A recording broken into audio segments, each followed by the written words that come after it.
امام مهدی می آید. امام مهدی کیست؟ امام مهدی برای محاربه با این دشمن خدا، با این دجالی که اینقدر بزرگی و اینقدر سحر کلان را صاحب هست که دنیا را همه را فساد دارد، محاربه میکند.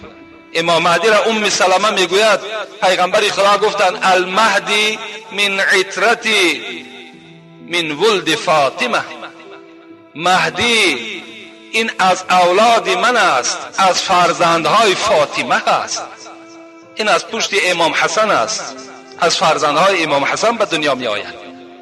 امام مهدی در مدینه منوره تولد می شود و جای وفاتش از روی حدیث حضرت علی در بیت المقدس در فلسطین، در همون مکانی که امروز مسلمان ها خیلی عذاب و شکنجه دارند، اونجا دفن می شود.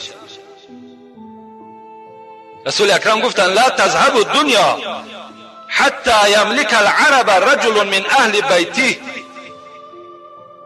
یواطئ اسمه اسمی. دنیا به آخر نمی رسد گفت پیغمبر خدا تا اگر شخص از اولاد من در دنیا پادشاه نشود که نام او به نام من مانند است، نام پدر او نام پدر من است، نام مادر او نام مادر من است. برادرها اینمی جای اکام نمونم پراورکا میگرانت نفرایی که در مسکوه این میخواین که پراورکا رگیستراسیا کنین، پراورکا زاپرت کنین، پراورکا پاتنت کنین، پراورکا اشتراف کنین، اینمی پراورکا میگرانت در مراجعت کنین، کار شما را 100% بود میکنه. همه قصال دامی ساحه کار کردیسته، یگان کس شکایت کردی نیست. کدای ما با اینو میجا چق میکنه و سخن میکنه سکیت کوی خچانم دارن. خدا نگهبانتون. اینم جا مراجعت.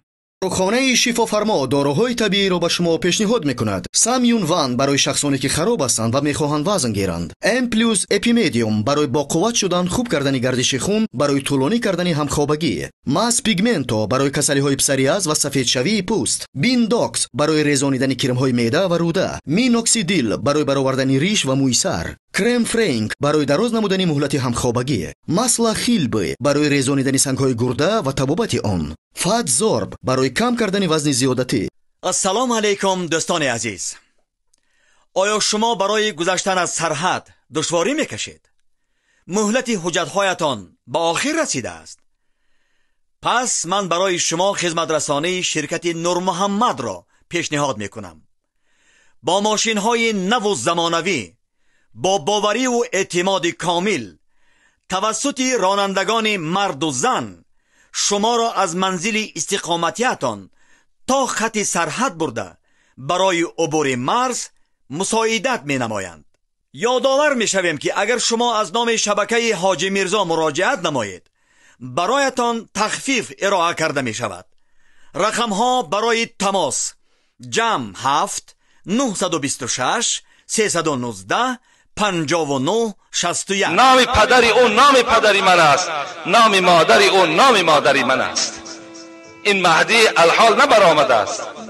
الحال وقتی که اگر مهدی تولد شود، پیغمبر خدا گفت نظر بر او کنین، وای پدرش عبدالله نام دارد، مادرش آمینه نام دارد.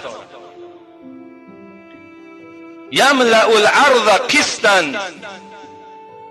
و عدلا کما ملئت ظلما و جورا. پیغمبر خدا گفتند وقتی مهدی می آید دنیا را چنان عدالت و انصاف فرا می گیرد چگونه ای که ظلم و جور فرا گرفته بود، همه را دور می کند، عدالت جاری می کند. المهدی منی. پیغمبر خدا حدیث های بیشمار در باب مهدی حتی به حد تواتر می رسد. المهدی منی اجل الجبهتی و اقنى الانف. پیغمبر خدا گفتند مهدی گفتند پیشانهش خیلی مثل پیشانه من پهن هست و بالای بینی امام مهدی بلند هست، گفت مثل بینی من. این امام مهدی می آید، با این دجال محاربه می کند که رسول اکرم در یک حدیث دیگر می گوید لون عربی جسمه اسرائیلی. فی خده ایمن خال کانه کوکب دری. مهدی را گفتند چهرهش چهره عربی هست، جسدش باشد مثل جسد اسرائیلی هست، یعنی جسدی بسیار با تنومندی دارد. در پهره روی از راستش یک خال هست که مثل ستاره باری درخشان است. گفتند نشانه امام مهدی را پیغمبرم بیان کرده. این حضرت با دجال محاربه میکند، لکن قوت امام مهدی به دجال نمیرسد. در دمشق است میگد، در همین سوریه هست. نماز بامداد میخواهد که شروع کند. این زمان میگد از جانب شرق یک روشنی را میبیند که در شانه دو فرشته دستهای عیسی گذاشته شده و پایان دمشق شده ایستاده است. رسول اکرم حکایت کردند در حالت محراب دا میخواهد که نماز اقتدا کند، میبیند که از آسمان مثل که یک عسکری که پرتافته میشود با پراشوت های خود، حضرت عیسی میگد دستهاش در شانه دو فرشته و همچنان میگد پایان به زمین میشود، برای یاردم امام مهدی میآید. حضرت میگوید وقتی که میفراید مثل که نو از حمام برآمده باشد، چهرهاش پر آب عرق است. وقتی خم میشود میگد این عرق ها میچکد، چکره چکره به زمین میغلطد. وقتی حضرت عیسی راست میشود این چکره های عرق میگد در تار سرش مثل همین ستاره ها درخشان است. امام مهدی میگه طلب میکند عیسی مرحمت نماز خلق خوانده شود، میگوید نه این نماز نماز توست. حضرت عیسی به حیث یک امت پیغمبر میفراید، به حیث پیغمبر نه، به حیث یک امت پیغمبر مثل ما و شما امت به زمین میفراید. این نصرانی هایی که امروز میگویند عیسی را قتل کردیم، خداوند در سوره کهف و ما و شما میگوید اعوذ بالله من الشیطان الرجیم و ما قتلوه و ما صلبوه ولکن شبه لهم. خدا میگوید این عیسی که مردم نصرانی میگوید ما او را قتل کردیم و او را چارمیخ کردیم، به دار کشیدیم، این همان عیسی نیست. خدا میگوید بل رفعه الله الی، بلکه عیسی را من نزد خدا آوردم. خدا در سوره کهف و ما و شما خبر میدهد. این دعوای امروز اینها باطل است.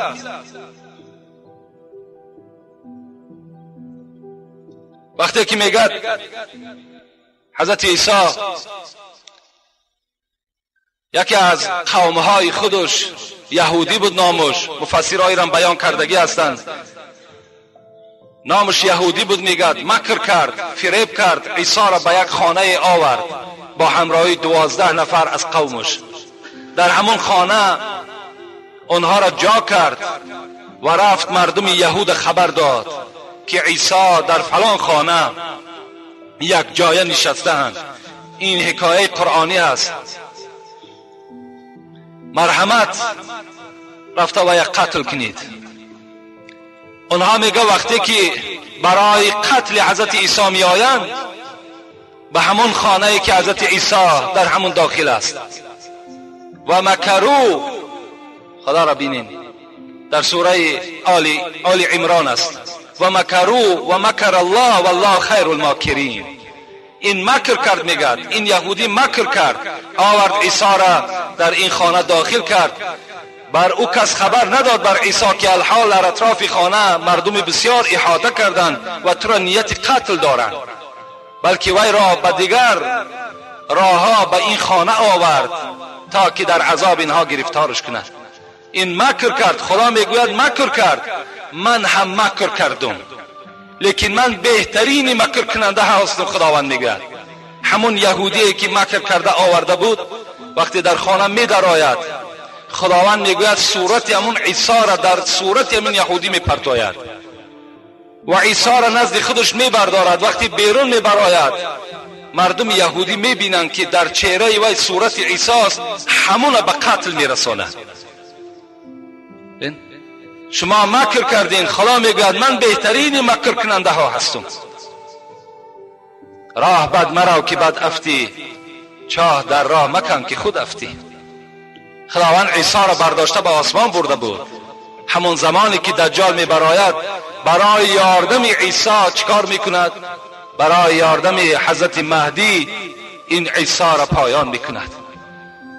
خلاص نماز را میخوانند و حضرت عیسی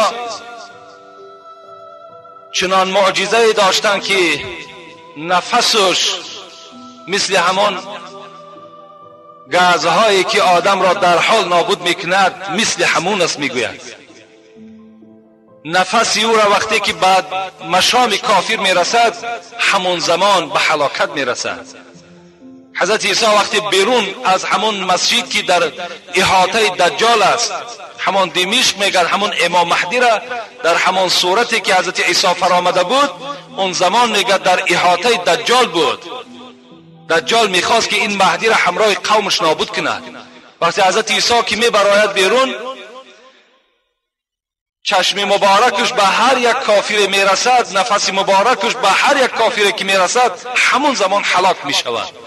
وقتی دجال میگد این معامله را میبیند، حس میکند این عیسی است و از اونجا میگد پای گریز میکند، میگریزد میآید. حضرت عیسی میگوید با قوم این دجال محاربه میکنند و همراه امام مهدی و آن کسانی که در دایره این دجال در آمده بودند اونها را به قتل میرسانند، همه اونها را نابود میکنند و از پس این بدبخت تا دروازه لود که در شهر فلسطین است و دست حضرت عیسی به روایت مسلم یک نیزه هست میگد، از پس همین دجال می آید و در همان نزد دروازه لود که در فلسطین واقع هست این نیزه را می پرتاید و این نیزه به بدن دجال می زند و دجال در اونجا به هلاکت می رسد. بعد این حضرت عیسی 7 سال حیات می بینند. بچه 33 ساله به آسمان رفتگی بود. 7 سال دیگر حیات می بینند. عمر حضرت 40 ساله مکمل می شود. بعد 40 سال مکملش این راوی های تاریخ می گویند که در پهلوی پیغمبر خدا در مدینه منوره دفن کرده می شود حضرت عیسی را. وقتی حضرت عیسی دجال به قتل می رساند، به نزد همون مردمی که خیلی عذابها از دست دجال کشیده بودند و ایمانی بر اون آورده بودند نزد اونها می رود. اونها را میگه دلتیی میکند، با اونها صحبتهای خوب میکند. همین زمان وقتی با صحبت اونها وابسته است که وحی میآید عیسی این مردم مسلمان را بگیر و بالای کوه تور که در فلسطین است بالای کوه تور برا، زیرا الحال یک قوم برآمد که اون یعجوج و معجوج میگویند. هیچ کس بر این یعجوج و معجوج غالب نمی آید. بسیار قوم بدکار است. از سبزه در زمین چیزی نمیماند. خشک هر چیزی خشک است میگد همراه خود میبردارند.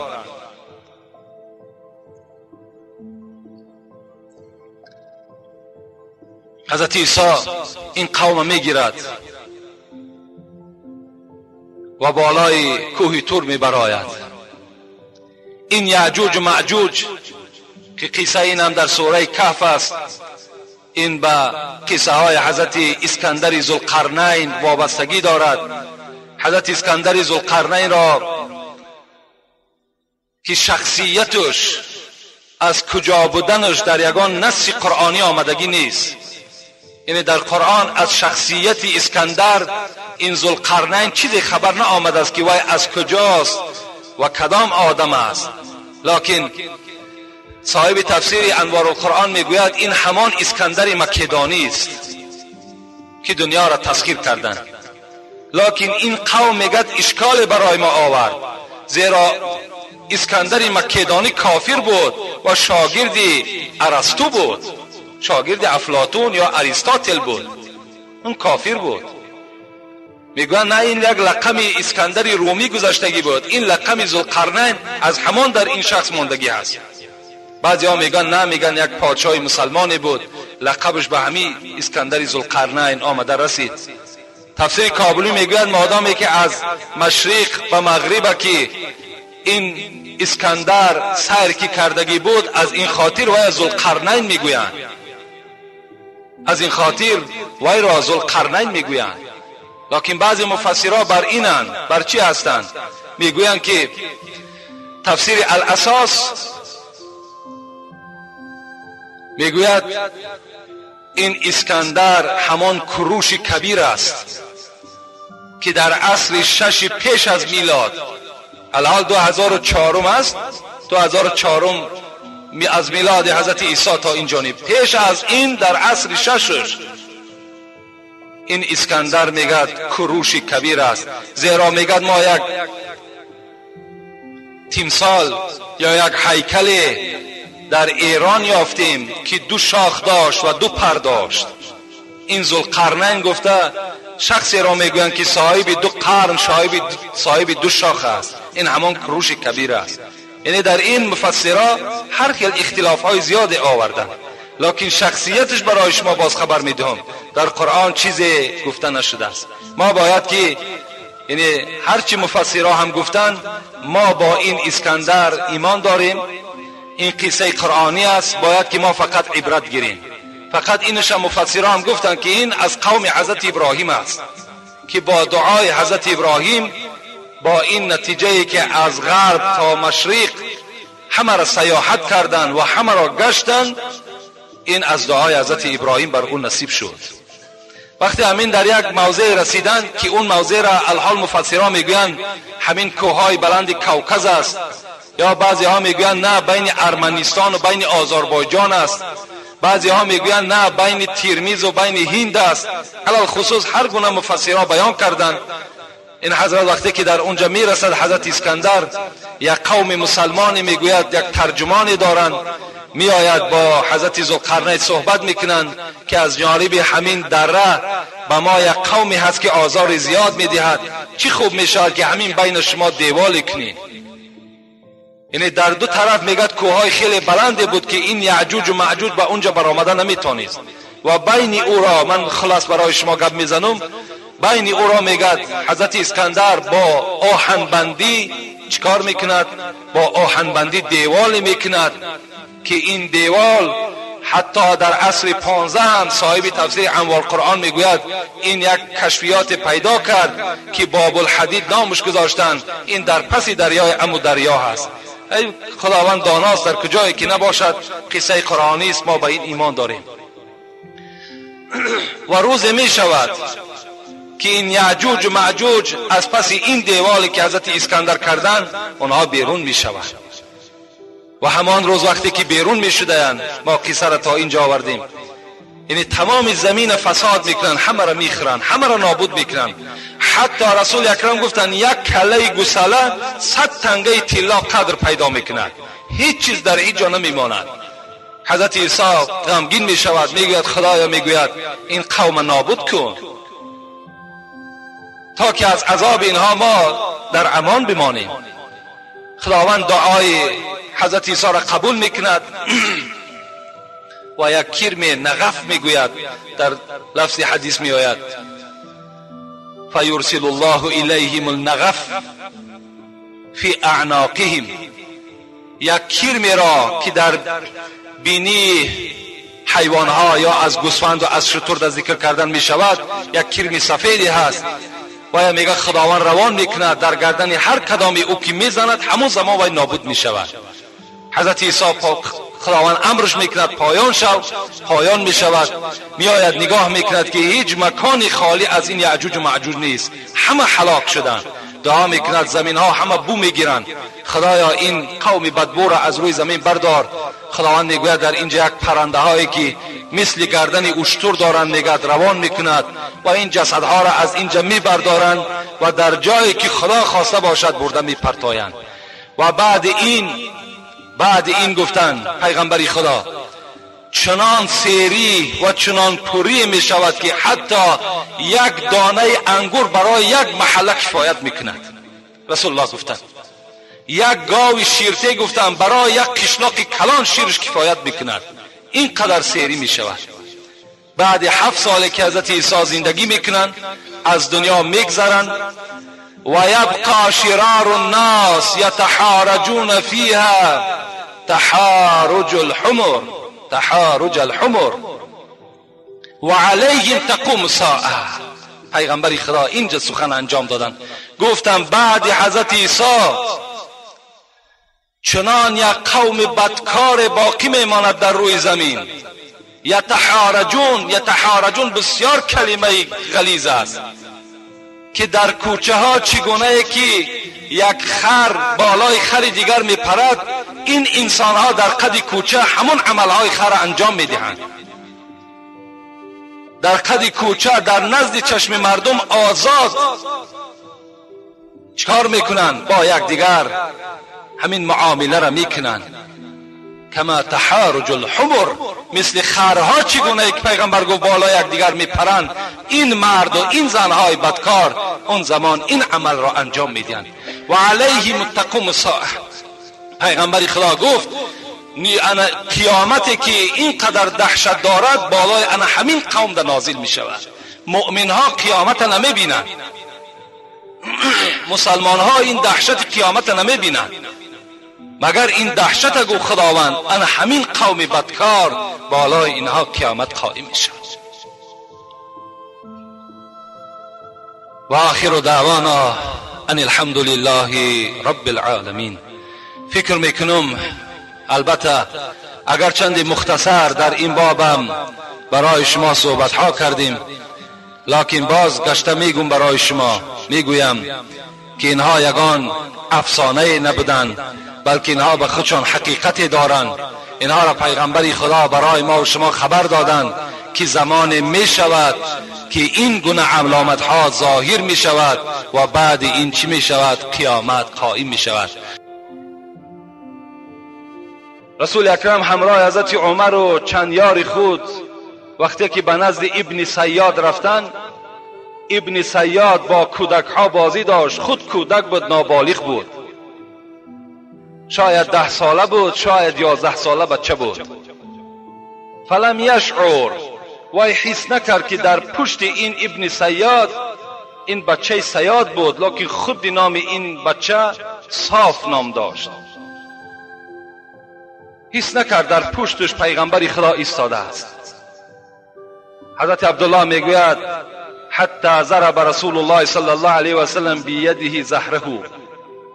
رسول اکرم دستش میگه برداشت در پشت این ابن صیاد زد و این جوان 10 ساله به سوی پیغمبر خدا نگاه کرد. رسول الله گفت اتشهد انی رسول الله؟ ای ابن صیاد، تو گواهی میدهی این که من پیغمبر خدا هستم؟ قال ابن صیاد اشهد انک رسول الله الامیین. من گواهی میدهم این که تو پیغمبر عرب ها هستی، پیغمبر من نیستی. اتشهد انک انی رسول الله؟ ابن صیاد میگه به جانب پیغمبر گشته گفت آیا ای محمد تو گواهی میدهی که من پیغمبر هستم؟ رسول اکرم گفتند آمنت بالله و رسولی، من ایمانی بر خدا دارم و ایمانی به پیغمبرهای خدا دارم. رسول الله گفتند ابن صیاد آیا برایت یگان خبرهای از غیب می آید؟ ابن صیاد گفتند بله. گفتند خبرهای می آید، بعضی اشان حق هستند، بعضی اشان ناحق هستند. رسول الله گفتند حق را با ناحق آمیخته میکنی؟ آیا حق را از ناحق جدا کرده میتونی؟ این بحث بین محمد است و بین ابن صیاد 10 ساله بچه است. و رسول اکرم برای امتحان که از غیب درک دارد یا نه به طرف ابن صیاد گفت الحال من در خاطر خود یک آیت، یک سوره را میگذرانم، خبر ده کدام سوره را من میگذرانم؟ رسول اکرم در خاطر خود گذرانید اعوذ بالله من الشیطان الرجیم فارتقب یوم تأتی السماء بدخان مبین. این آیت را گذرانید که این سوره از دخان بود. این ابن صیاد و جانب پیغمبر نگاه کردن، گفت فکر میکنم که تو از سوره دخ چیزی خواندی. رسول اکرم گفتند تو کلمه را پره تکرار نمی کنی، این سوره دخان است، دخ نیست. گفت تو کلمه ها را ناقص میکنی، مثل کاهن و مثل ساحر. تو از کاهن و ساحر دیده گفت دیگر چیزی نیستی تو.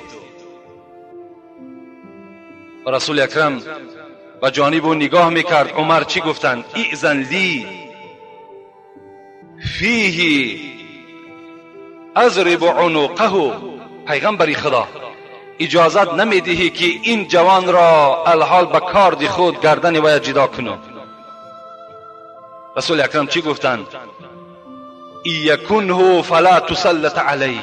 عمر گفتند اگر همین دجال باشد تو وی کشته نمیتونی، و این لم یکنه، اگر این دجال نباشد فلا خیر لک فی قتله، بس هیچ فایده نیست به کشتن این ساحر. حضرت قرطبی میگوید، تفسیر قرطبی خیلی تفسیر با قوتی هست، میگوید همین ابن صیاد دجال است. همین کودکی که با پیغمبر خدا بحث کردند و گفتند گواهی بده این که من پیغمبر هستم، همین گفت دجال است. دجال الحال در مکان از مکانها وجود دارد. در کجاست این خدا میداند. ابی ابن کعب میگوید که راوی این حدیث هم عبدالله ابن عمر است. میگوید روزی با پیغمبر خدا به باغ از باغهای خرما رفتیم و همین ابن صیاد، همین صاف در بالای بخمل خواب بود. میگد و رسول اکرم میگه از جانب سری وی رفته در پس یک خرمای پنهان شدند، خواستند آن چیزی که وی میگوید گوش اندازند چی میگوید تا که از حال ابن صیاد آگاه شود. لیکن میگن مادر انصاف پیغمبر خدا را که دید در پس خرما پنهان شد، فرزند خدا فریاد کرد صاف به نزد من بیا. رسول الله میگوید اگر مادرش فریاد نمیزد هر آینه ما میفهمیدیم که ابن صیاد آیا دجال است یا دجال نیست.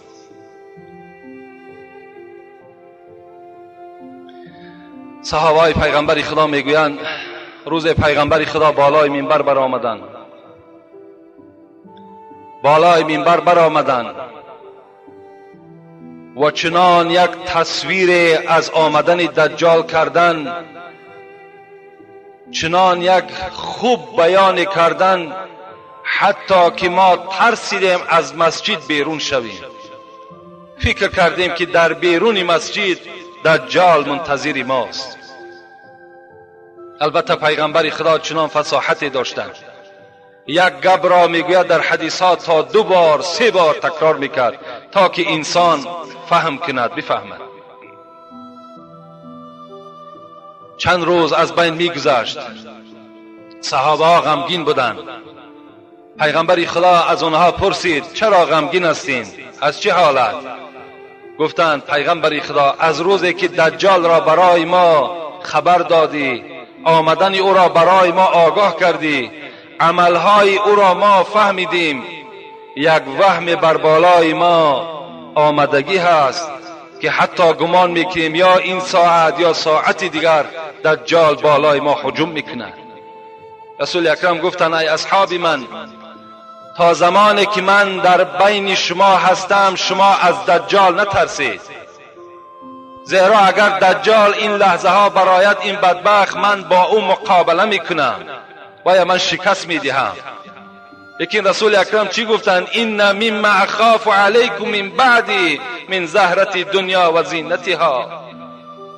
لکن از دجال دیده ای امت من بر شما از این لذت دنیا میترسم. از دجال دیده من میترسم که بعد سر من این دنیا شما را فریفته میکند، شما را از راهی حق برای ناحق میبرد. برای این دنیا شده شما دین و آیین تان میفروشین، برای این دنیا شده شما با یک برادر مؤمن محاربه میکنین.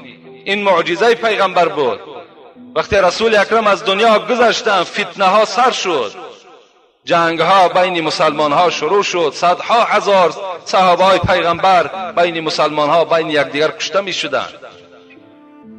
رسول اکرم گفتند از این من می ترسم از شما، از دجال دیده از محبت دنیا بر شما می ترسم. امروز محبت دنیا بر بسیاری بندگانش حمله خود کرد، کاری خود کرد. این محبت دنیاست که امروز برادرای ما و شما در پهلوی ما و شما ایستاده نماز جمعه نمیخوانند. این محبت دنیاست که امروز معرکه های ما و شما از معرکه های مشرک و از معرکه کافر هیچ فرقی ندارد. این محبت دنیاست.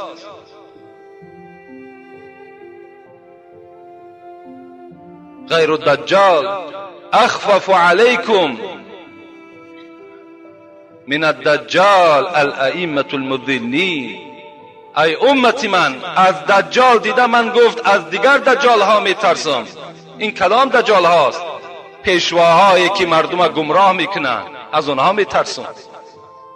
زمان میشه که این محراب که جای محاربه است، محراب نامش جای حرب است، باید که عالم باید داملا با شیطان در اینجا محاربه کند، لکن همون عالم از شیطان هیچ کمی ندارد. خود شیطان شده است، خود مردم به سوی مردود و به سوی فسق و فساد میبرد. رسول الله گفتن از اینها من میترسم، از دجال دیده.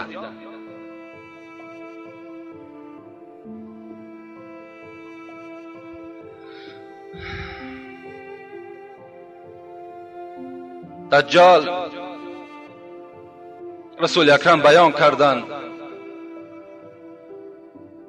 ظهور میکند از بین عراق و از بین دولت شام. امروز دولت شام دولت سوریه هست، سیریه میگه ما و شما.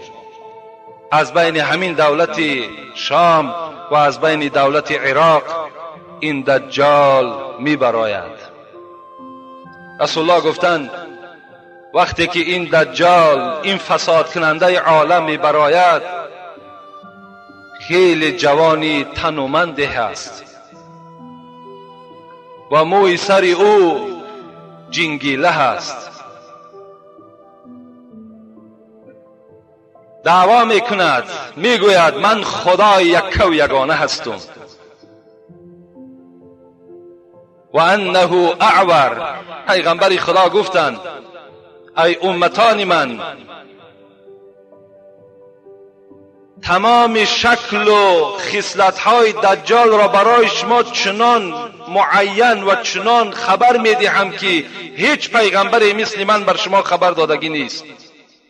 وقتی وی میبراید، جوان تنومند، مویهای سر جنگیله و پس سر او با روایت مسلم هم میآید که بسته شده است، مثل بعضی از همون مویهایی که از پس سر کاکل میکنند، بسته شده است. و وی دعوا میکند خداست، وی خدا نیست.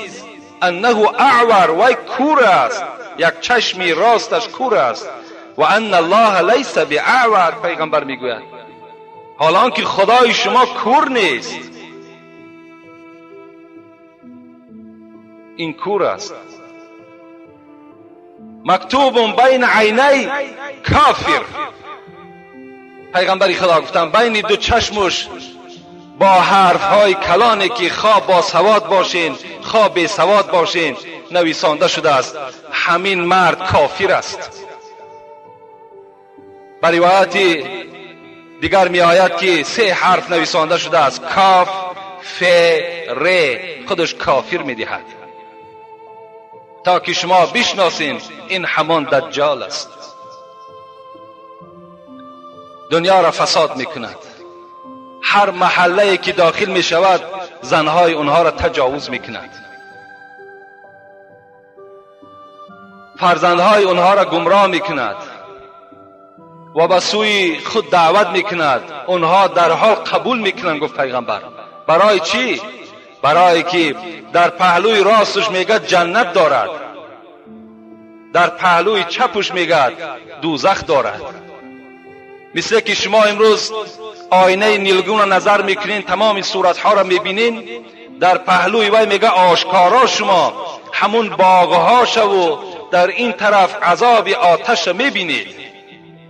کسی که ایمان نمی آرد در دوزخش می پرتاید، کسی که ایمان می آرد و در جنتش می پرتاید. پیغمبر خدا گفتند شما همان دوزخش اختیار کنید و جنت است. شما همان دوزخش اختیار کنید و جنت است. جنتش اختیار نکنید که وی دوزخ است. اگر شما بخواهید گفت امت من از این مکر و اصلا دجال گفته چی را میگویند؟ من برای شما لغت دجال فریبکار، فریبگر، مکار، شیطان را دجال میگویند. در ما و شما دجال های زیاد برآمد.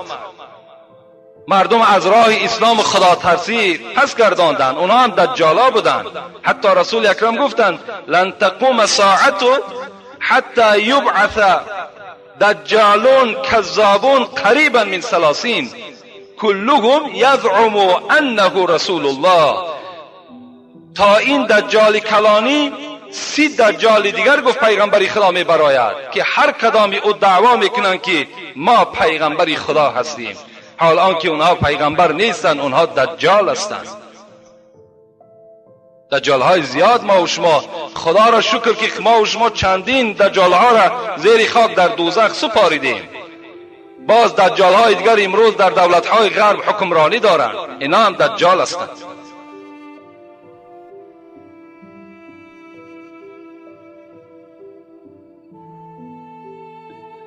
پیغمبر خدا گفتند دوزخش اختیار کنید و جنت است. مغیره میگوید هیچ کس مثل من از پیغمبر خدا در باب دجال بسیار سوال نمیکرد. از او پرسان کردم پیغمبر خدا میگویند دجال همراه خود یک کوه پر از غذا و نان دارد، آیا حق است؟ گفت بله حق است.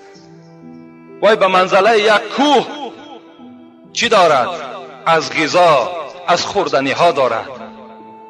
هر قبیله و هر محله که ایمان میارد از این غذا بر اونها عطا میکنند. مثل امروز ما و شما را یاردم ها میتن. بعضی یاردمی که خالصانه و بشردوستانه باشد میلش، لکن یاردم هایی که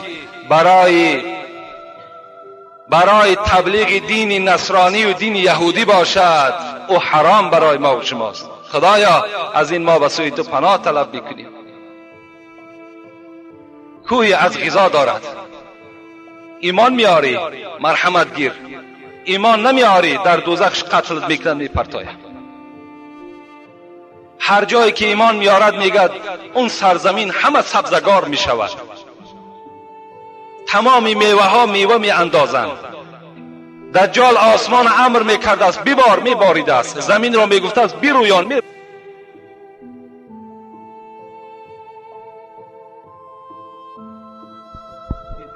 شاید که با این قدر سحر اکثر مردم رجوع به سوی این دجال کند.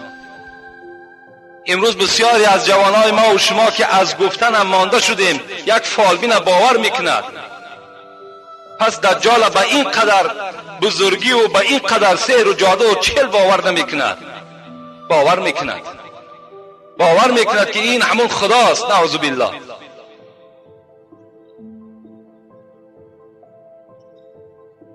وقتی میگد به پیش یک ساحل میگذرد، به پیش یک دریا همین دجال میگذرد، چی میگفت است؟ اخرج کنوزکی، ای دریا چیزی که در داخلت از دولت و سهولت و چیزهای قیمت بها داری همش بیرون بردار. همش بیرون برداشته میشد است. از پسش میگد مثل سگی که از پس صاحبش میرود، مثل از پس دجال همین تمام دولت و سهولت حرکت میکرده است. این سحر بین، این حالت ببین.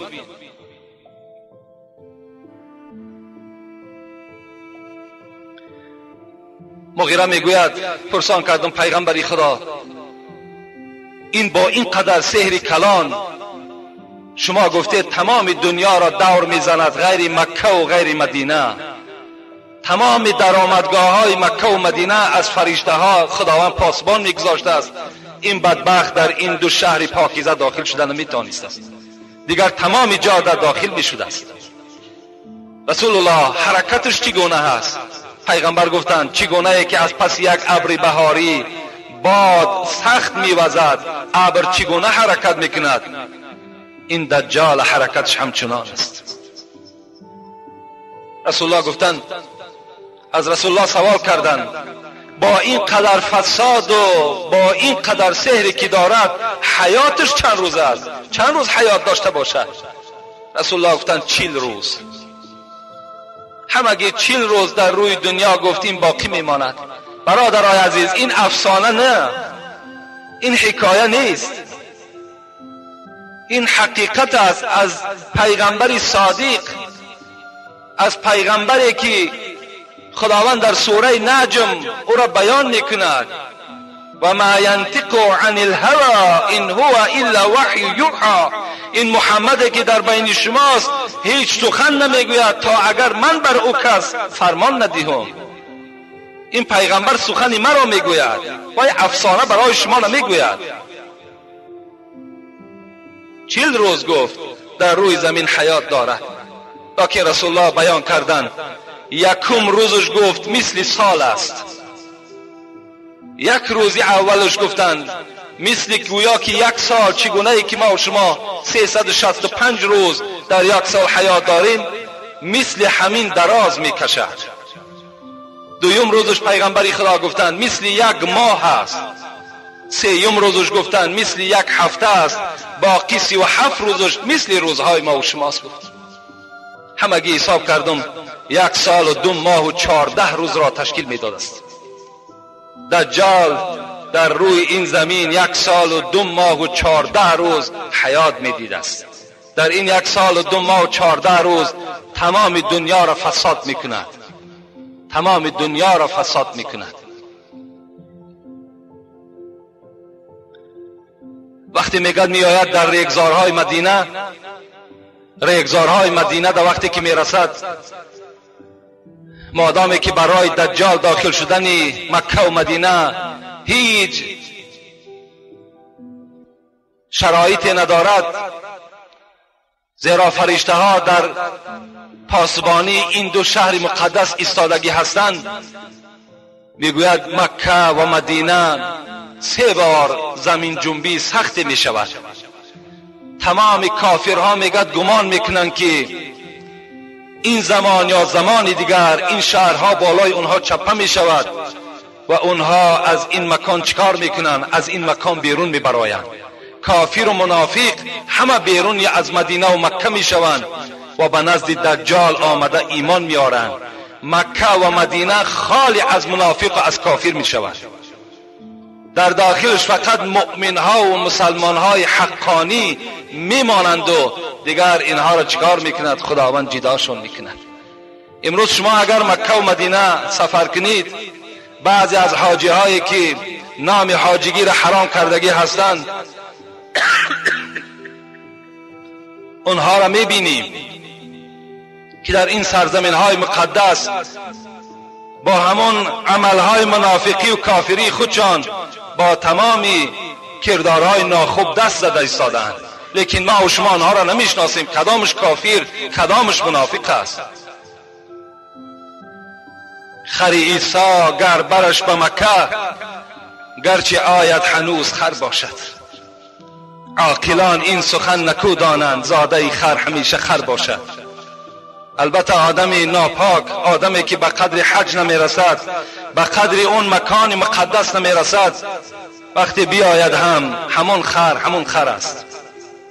همون عادتهای نامعقول و منافقانش همون عادتها باقی میماند. رسول الله گفتند 3 بار تکان میخورد.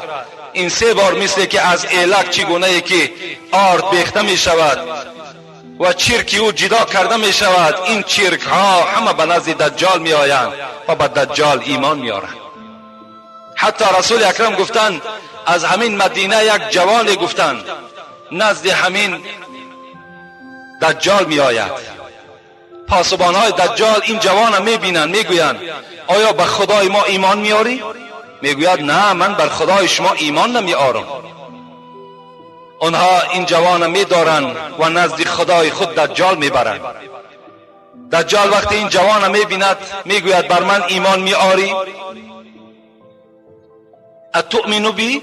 ایمانی بر من می‌آری؟ میگوید نه، من بر تو ایمان نمی‌آرم. میگوید بر پشت بخوابانینش، عذابش دهین. وقتی عذابش میدهند از جاش میخیزانند، ایمان میاری بر من که من خدا هستم؟ این جوان میگوید نه، من ایمان نمیارم بر تو، تو دجال هستی. وقتی این سخن دجال میشنود به جانب همان کسانی که در اطرافش جمع شدن ایمان آوردن میگوید اگر این جوان را الحال من 2 پاره کنم و باز این را 1 جا کنم، آیا شما را باوریتان به خدا بدن من زیاد می شود؟ میگم بله زیاد می شود.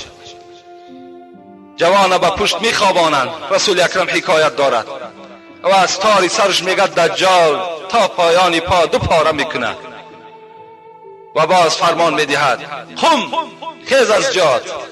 میگه این 2 بریده شده 1 جا میشود، این جوان از جای خود میخیزد. این سحر بینین. دجال میپرسد اکنون بر من ایمان آوردی؟ میگوید اکنون من دانستم که تو همون دجال هستی که پیغمبری خدا خبری تو را بر ما دادگی هست.